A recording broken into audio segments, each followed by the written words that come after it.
North east Delhi फसादात को आज पूरे 2 साल मुकम्मल हुए हैं। नॉर्थ ईस्ट दिल्ली फसादात जो कि सीए एनआरसी के वक्त हुए थे, इसमें तकरीबन 50 से ज़्यादा लोग मारे गए, लाखों करोड़ों की मालियात का जो है वो नुकसान हुआ। आज 2 साल होने के मौके पर हम इस टॉपिक पर एडवोकेट एमआर शमशाद, जो सुप्रीम कोर्ट के लॉयर हैं, उनसे बातचीत करना चाहते हैं। फसादात के फौरी बाद दिल्ली माइनॉरिटी कमीशन ने एक फैक्ट फाइंडिंग कमेटी बनाई थी, जिसने बहुत ग्राउंड रिपोर्ट और डिटेल रिसर्च के बाद इस पूरे फसादात को तफसील से रिपोर्ट किया था और उसकी तफसील पेश की थी।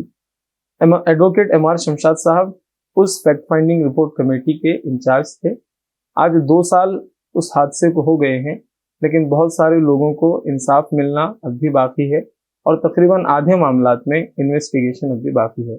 इसी टॉपिक पर डिस्कस करने के लिए आज एमआर शमशाद साहब हमारे साथ जुड़े हैं। पहला सवाल मेरा आपसे ये था कि ये जो रिपोर्ट आपने बनाई थी, आपकी पूरी टीम थी, आप उसके इंचार्ज थे, तो आप लोग ग्राउंड पर गए, आपने डिटेल रिसर्च किया, जो लोग मुतासरीन थे उनसे बात की, वहाँ के हालात आपने देखे, हादसा होने से पहले जो एनवायरनमेंट था, जो स्पीचेस दिए गए थे, उसका डिटेल एनालिसिस जो है आपने रिपोर्ट में किया। तो मेरा क्वेश्चन आपसे ये कि आपकी क्रूशियल फाइंडिंग्स इस रिपोर्ट में क्या रही है, सबसे ज्यादा क्रूशियल फाइंडिंग्स, उसके बारे में बताइए। लिखा था कि ग्राउंड पे बहुत सारी चीज़ों को देखने के बाद और चीज़ों को समझने के बाद हाई कोर्ट में जो प्रोसीडिंग्स चल रही थी, उन प्रोसीडिंग्स को भी हमने कंसिडर किया था।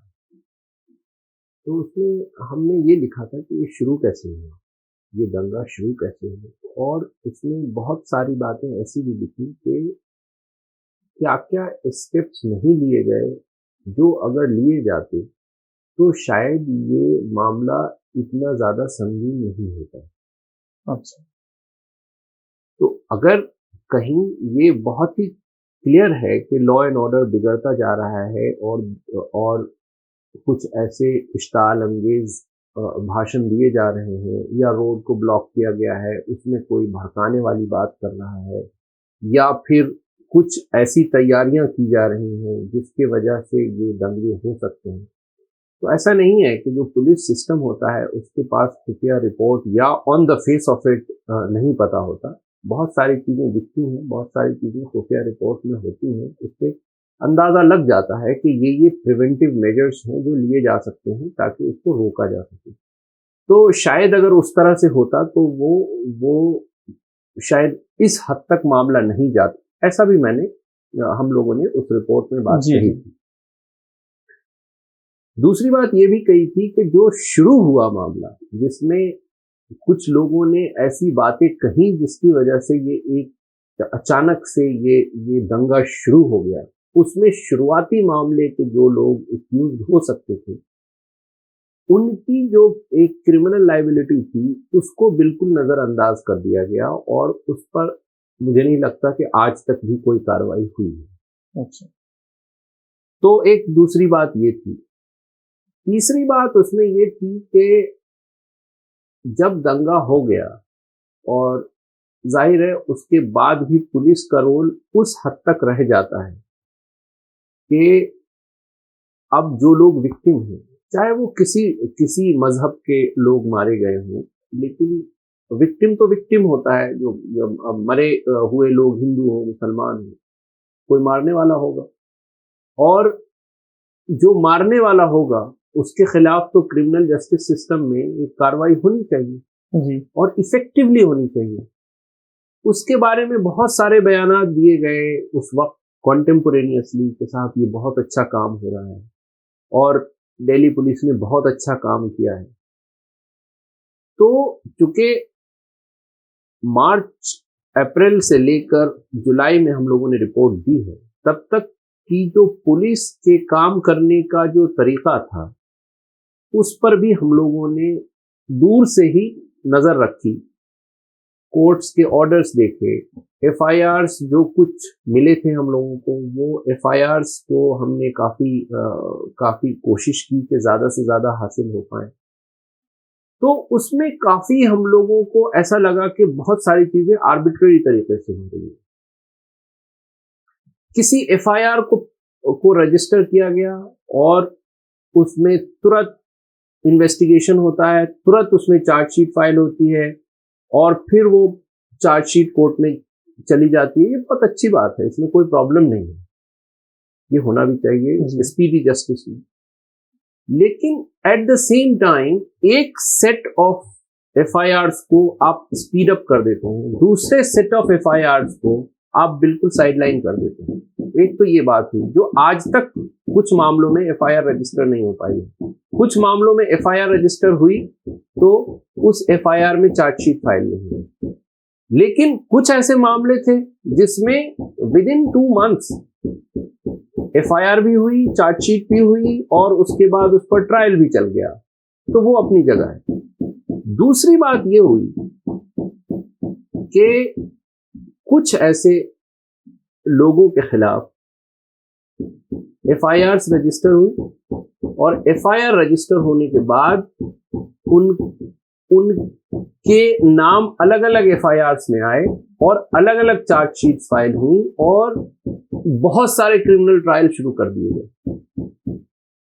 यानी एक आदमी है, अगर उस दंगे में उसका रोल है तो वो आदमी या तो एक कॉन्स्पिरेसी करेगा, एक जगह होगा और एक मेन केस में उसको एक्यूज बनाया जाएगा और उसका ट्रायल होगा।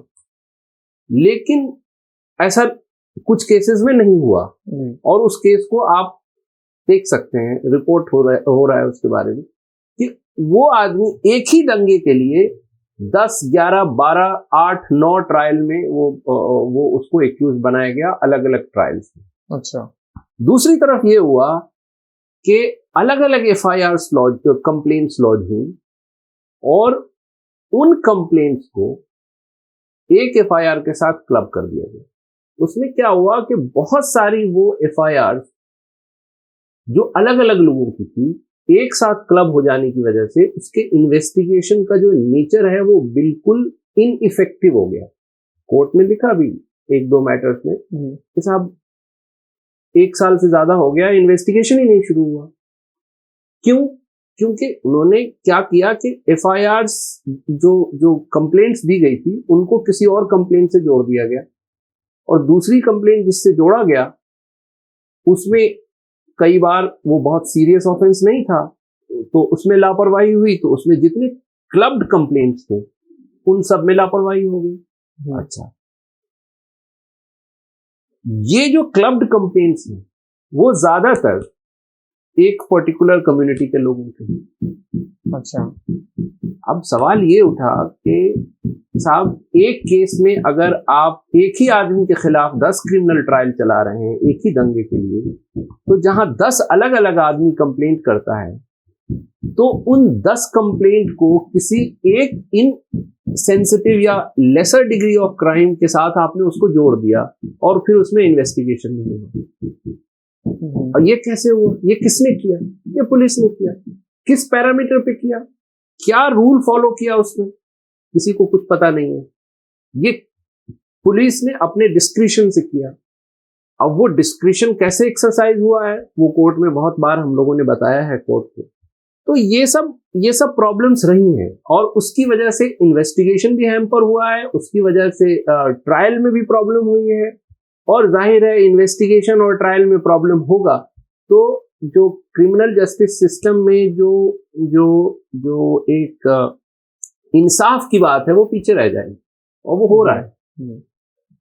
रोल ऑफ पुलिस पे जैसा आपने अभी कहा और कुछ के वो हादसा होने से पहले जो हेटफुल स्पीचेस दी गई जो बात की, तो जज्बात को भड़काने में या माहौल को खराब करने में उसका एक बड़ा रोल है जैसा आपने कहा। इसी से जुड़ा एक सवाल ये है कि ये जो दिल्ली फसादात का, नॉर्थ ईस्ट दिल्ली फसादात का जो मामला है, इसके बारे में 2 ओपिनियन आमतौर पर पाए जाते हैं। एक ये कि ये एक इत्तेफाकी हादसा था और दिल्ली की काबिल पुलिस ने उसको बहुत तेजी के साथ कंट्रोल कर लिया, और दूसरा ओपिनियन उसके बारे में ये है कि ये एक बहुत प्री प्लान अच्छे खासे वक्त पहले से इसकी तैयारी की जा रही थी, एक प्री प्लान कॉन्स्पिरेसी थी और दिल्ली की पुलिस जो है इसको कंट्रोल करने में बुरी तरह नाकाम रही। तो आपको क्या लगता है, मतलब ये मामला सिर्फ हेड स्पीचेस हुई और मामला भड़क उठा या इसका ताल्लुक और भी प्री प्लान एफर्ट से है? देखिए, इस पर आपको अगर ये इस सवाल के जवाब के लिए जब वो फरवरी में 24 फरवरी, कुछ लोग 23 भी कहते जी। हैं, तो 24 फरवरी में जब ये मामला दंगा शुरू हुआ, एक्चुअल दंगा, तो उससे 2-3 महीने पहले के हालात को आपको देखना पड़ेगा।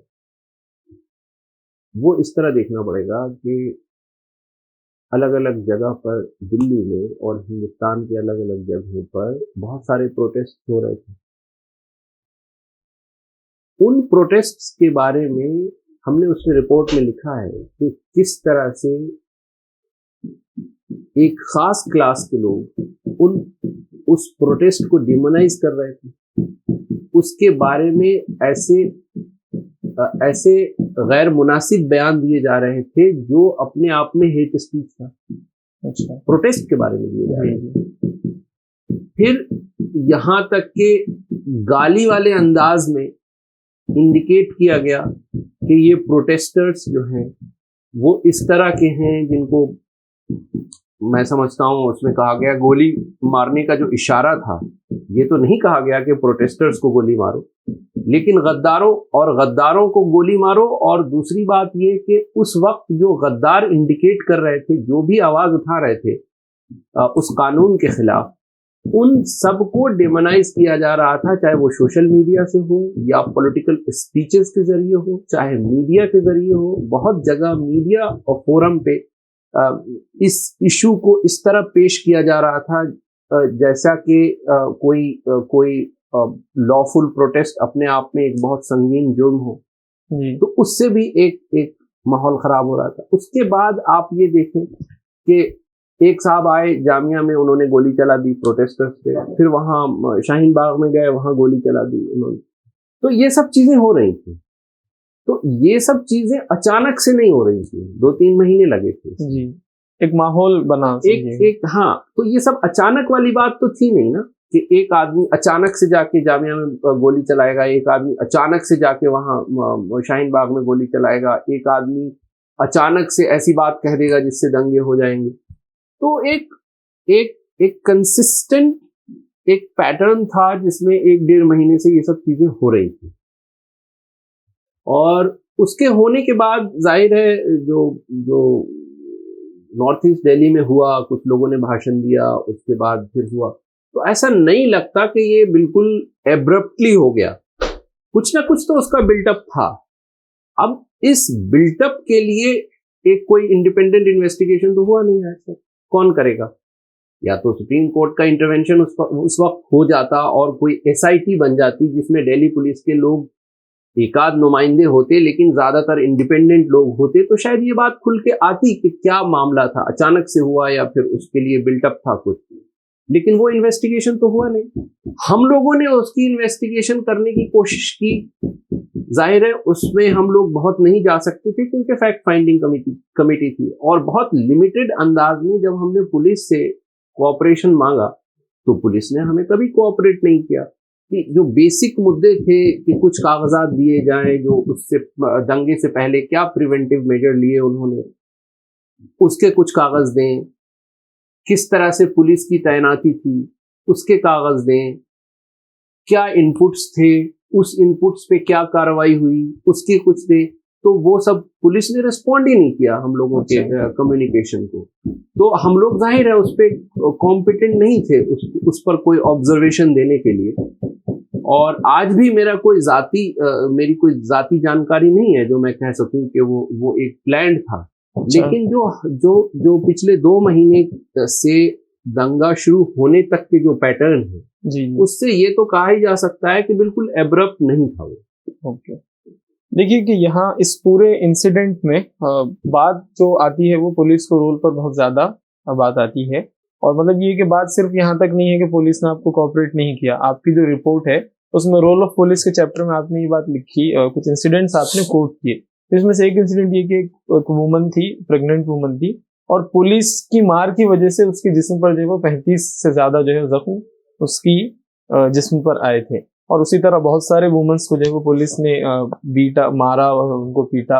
और वीडियोस जो है वो सोशल मीडिया पे भी सर्कुलेट हुए थे, उसका आपने उसमें हवाला दिया, रेफरेंस दिया अपनी रिपोर्ट में। तो सवाल ये है कि क्या कोई अकाउंटेबिलिटी नहीं है कि मतलब क्या ये जो पुलिस जो है वो इंसिडेंट को खत्म करने के बजाय कुछ लोगों को मारती है, पीटती है। कि ये सही है या गलत है, और गलत है तो फिर क्या एक्शंस लिया गया गलत करने वालों के खिलाफ? देखिए, कुछ कुछ इंसिडेंट्स हमने उसमें उसमें नरेट किए। एक तो जो आपने कहा वो एक बात है। दूसरी बात, एक आपको याद होगा, एक फैजान लड़का था जो 4-5 लड़कों के साथ पुलिस ने उसको किया था, उसके साथ ज्यादती की थी। उसकी फोटो और वीडियो सब वायरल हुई थी। एक बीबीसी की जर्नलिस्ट थी, उसने दिखाया था कि पुलिस वाले खुद उसमें शामिल हैं। तो ऐसा नहीं है कि ये सब चीज़ें पब्लिक डोमेन में नहीं है। बहुत सारी चीज़ें पब्लिक डोमेन में है जहाँ पर पुलिस एट्रोसिटीज भी इस दंगे में पब्लिक डोमेन में आई। जो बात नहीं आई पुलिस के एक्शन और इनएक्शन की बात, वो भी हमने उसमें कही है। तो इस बैकग्राउंड में मैं आपसे बताऊं कि देखिए, कोई भी पब्लिक अथॉरिटी हो, जी। चाहे वो एडमिनिस्ट्रेटिव बॉडी हो, चाहे वो पुलिस अथॉरिटी हो या पॉलिटिकल क्लास हो, अगर आप पब्लिक फंक्शन को डिस्चार्ज करते हैं तो accountability is a must. Accountability से आप भाग नहीं सकते। हमारे सिस्टम में क्या है कि उस अकाउंटेबिलिटी पर बहुत ज्यादा काम हुआ नहीं या बहुत ज्यादा एक्शन नहीं लिए गए। जहां पर खुल के बात आ जाती है कि साहब इसमें पब्लिक अथॉरिटी या पब्लिक ऑफिशियल्स के नेग्लिजेंस से ये हुआ है, या एक्सेसिव एक्शन की वजह से हुआ है, या फिर वो सारे इंग्रेडिएंट्स आ जाएं जिसमें ये क्लियर पता चल जाए कि अगर पब्लिक अथॉरिटीज ने टाइमली एक्शन ले लिया होता तो सिचुएशन कुछ और होती। इन सारे बैकग्राउंड्स में अकाउंटेबिलिटी की बात आती है। लेकिन वो होता क्या है कि बहुत सिलेक्टिव मामले में, किसी मामले में कोर्ट्स इन ऑफिशियल्स को अकाउंटेबल ठहराती हैं और फिर उसके बारे में बहुत ज्यादा उसको सेलिब्रेट किया जाता है। बहुत अच्छी बात है, सेलिब्रेट करना चाहिए, लेकिन ज्यादातर मामले जो हैं वो डाइल्यूट हो जाते हैं, इग्नोर कर दिए जाते हैं और उस पर कोई अकाउंटेबिलिटी होल्ड नहीं की जाती। ऐसा नहीं कि कानून नहीं है, ऐसा नहीं कि कोर्ट्स या पॉलिटिकल क्लास या एडमिनिस्ट्रेटिव सिस्टम में जो हायर ऑफिशियल्स हैं वो इस पर एक्शन ना ले सके। कुछ कोर्ट्स हैं जो इस पर बहुत स्ट्रिक्ट एक्शन लेती हैं आज भी जी। लेकिन वो इंडिविजुअल केस बेस्ड ऐसा होता है जिससे वो बहुत क्लियर मैसेज नहीं जा पाता। वो भी जरूरी है जो होता है, लेकिन एक लार्जर लेवल पे कुछ ना कुछ अकाउंटेबिलिटी इस तरह फिक्स होनी चाहिए जिससे थोड़ा डेटरेंस हो, आगे के फंक्शनिंग में वो रिफ्लेक्ट करे कि साहब इस पर ये एक्शन लिया गया, इसकी वजह से ये फंक्शनिंग या वर्किंग में इंप्रूवमेंट हुआ। वो होता नहीं दिखता। अच्छा। जी, मैं एक आखिरी सवाल आपसे ये करना चाहूँगा कि आपकी जो रिपोर्ट आई थी, वो रिपोर्ट हमने देखी, तो उसमें बहुत डिटेल में आपने बताया कि इंसिडेंट होने से पहले क्या सिचुएशन थी, कैसा माहौल बना, फिर इंसिडेंट में क्या क्या चीज़ें हुई और उसके बाद क्या, उसमें उस इलाके के लोग किस तरह मुतासिर हुए, क्या नुकसान हुई, पुलिस का क्या रोल रहा, आपने डिटेल चीज़ें ये बताई। तो बहुत क्रूशियल फाइंडिंग्स थी जो आपने उस रिपोर्ट के जरिए रिवील की। तो क्वेश्चन है कि आपकी रिपोर्ट आने के बाद कोई चेंज, कोई प्रोग्रेस आपको दिखा उस पूरे इशू में? मतलब लगा कि रिपोर्ट इतनी मेहनत से बनाई गई, तो रिपोर्ट आने के बाद कुछ प्रोग्रेस हुआ, मजलूमों को कुछ इंसाफ मिला या खातियों को सजाएं दी गई? क्या रिजल्ट क्या निकला, आउटपुट क्या निकला जब वो रिपोर्ट आई? तो उसको मेरी जानकारी में जहाँ तक बात है कि उसको बहुत ध्यान भी नहीं दिया है, या फिर उसमें एक बार पब्लिकली एक्नॉलेज कर लिया होता कि साहब हमें ये रिपोर्ट मिली है, हम इसको कंसिडर करेंगे, वो सब भी मेरी जानकारी में नहीं आया। हाँ, इतना जरूर हुआ कि इस रिपोर्ट से कुछ चीजें पब्लिक डोमेन में आई और जाहिर है मीडिया के थ्रू कुछ चीजें काफी हद तक पब्लिक एक इंफॉर्मेशन सिस्टम में आ गई। उसके अलावा मुझे नहीं लग रहा कि किसी भी एडमिनिस्ट्रेटिव डिपार्टमेंट या लॉ एंड ऑर्डर के डिपार्टमेंट या गवर्नमेंटल लेवल पे किसी को कोई फर्क पड़ा हो उस रिपोर्ट से। आमतौर पे ऐसा ही होता है इन रिपोर्ट्स के साथ। इवन जो कमीशन ऑफ इंक्वायरीज की रिपोर्ट्स होती हैं, वो बहुत सारी रिपोर्ट्स आई हुई हैं, पड़ी हुई हैं। ये बहुत अनफॉर्चुनेट पार्ट है हमारे सिस्टम का जिसमें इतनी बड़ी बड़ी रिपोर्ट्स आती हैं और वो इतनी मेहनत से इतना, इसमें तो खैर वैसी बात नहीं थी कि इसमें विटनेस एग्जामिन किया जाए या पब्लिक एक्सचेंजर पे बहुत खर्चा हो, लेकिन बहुत सारी रिपोर्ट्स हैं, कमीशन ऑफ इंक्वायरीज की रिपोर्ट्स हैं जिसमें जिसमें इतने वक्त लगाए जाते हैं, इतना पब्लिक मनी उस पर खर्च होता है, लेकिन लेकिन ज़्यादातर रिपोर्ट्स जो हैं वो उस पर कोई एक्शन नहीं होता है, और ये एक अच्छी बात नहीं है सिस्टम के लिए। और हमारी तो एक छोटी सी फैक्ट फाइंडिंग रिपोर्ट थी, और इसमें एक्सपेक्टेड था कि शायद कुछ होगा नहीं इस पर, और वैसा ही हुआ। दो इट्स वेरी सैड, लेकिन इस रिपोर्ट के साथ भी ऐसा ही है।